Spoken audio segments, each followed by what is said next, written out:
right? Yeah. I know you. Welcome back. I am Paul Demain on this Wednesday, August 12th with this latest edition of the Roundup of News from Indian Country on the Native News Update. These stories and others can be found at our website as well at IndianCountryNews.com and IndianCountryTV.com. Here are some of the news stories for this day from Off the Wires and other Native news sources. Unanticipated expenses and a drop in revenue have forced the Crow Tribe of Montana to lay off 200 people. Kaylee Hovey, the tribe's personnel director, says the full-time employees were told of the cuts on August 7th. Hovey said the layoffs do not affect employees who are paid with federal money and essential services will continue. The layoffs come amid a substantial drop in the tribe's largest revenue source from coal. Also, Chairman Carl Venn's death last February required 2 elections to fill the posts of chairman and vice chairman, which cost about $148,000 extra out of the regular budget. The new fiscal year begins October 1st, and Hovey expects that tribal members will be able to apply for jobs in the middle of that month. Meanwhile, the tribe is awaiting millions of dollars in federal stimulus money, with jobs aimed mainly at boosting the reservation's infrastructure. The leader of the Anishinaabeg Nation, Grand Council Chief Patrick Madabi, says he would like to congratulate the re-elected Anishinaabe Nation Chief Stanley Beardy. I'm looking forward to continue working with Stan Beardy and the leadership of the Anishinaabe Nation, says Anishinaabeg Nation Grand Council Chief Patrick Madabi. The Anishinaabe Nation established the Union of Ontario Indians as its political advocate and secretariat in 1949. The Union of Ontario Indians is the oldest political organization in Ontario, Canada, and can trace its roots back to the Confederacy of the Three Fires that have existed long before European contact. Wildlife officials say a Montana tribe, an Illinois zoo, and a North Dakota landowner are seeking to take a small herd of wild bison that have been held in quarantine outside Yellowstone National Park for a couple of years now.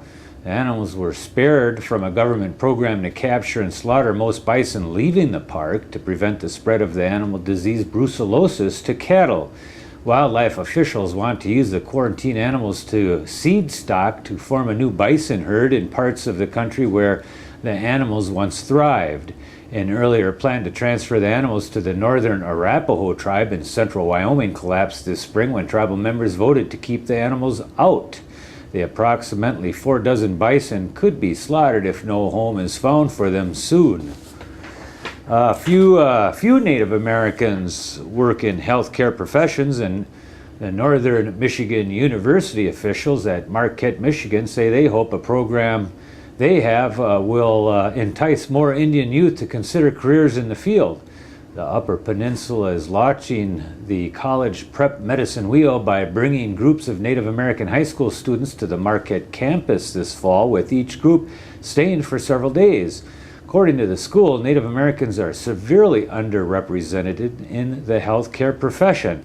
As an example, about 13,000 of the 2.7 million licensed registered nurses in the United States are Native American, Northern Michigan University officials say.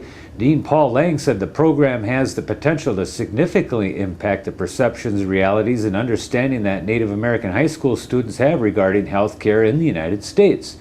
University spokeswoman Cindy Pavola says the school is aiming to try to bring in about 40 participants this fall.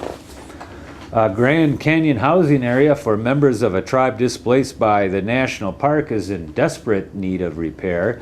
The 5 300-square-foot cabins at Supai Camp have no plumbing or insulation.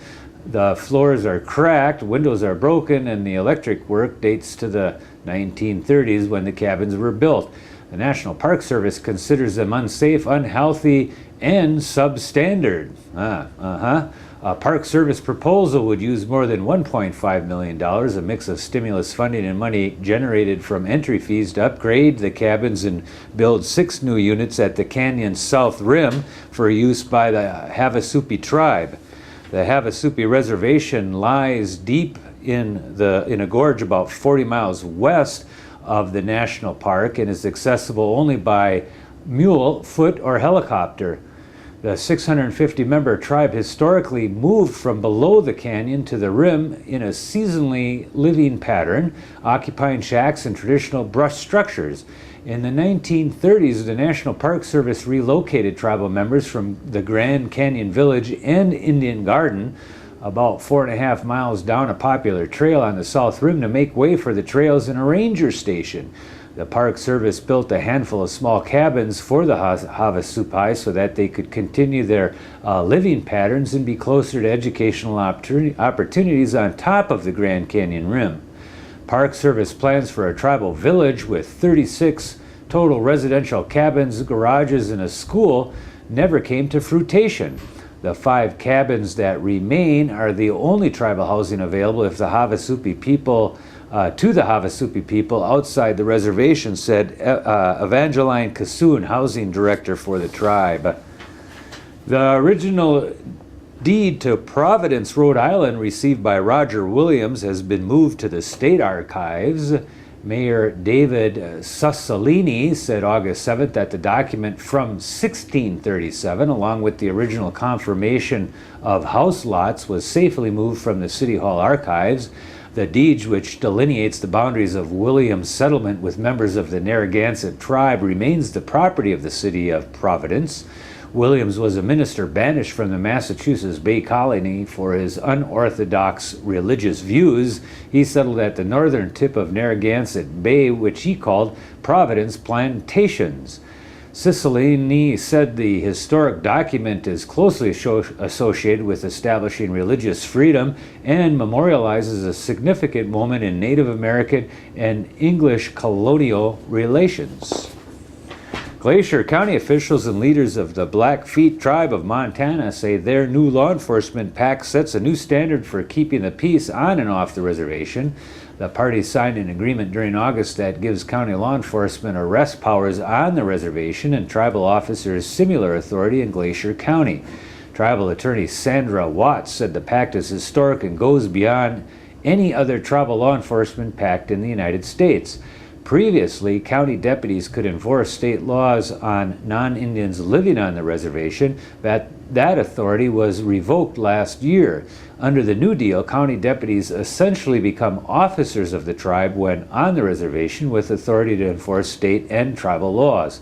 It also gives tribal police authority to enforce state laws when patrolling off the reservation in Glacier County, Montana. And that is the latest edition of the Native News Update. We want to thank our underwriters for helping us with this broadcast and you for joining with us again on this great day. We're hoping you're enjoying it.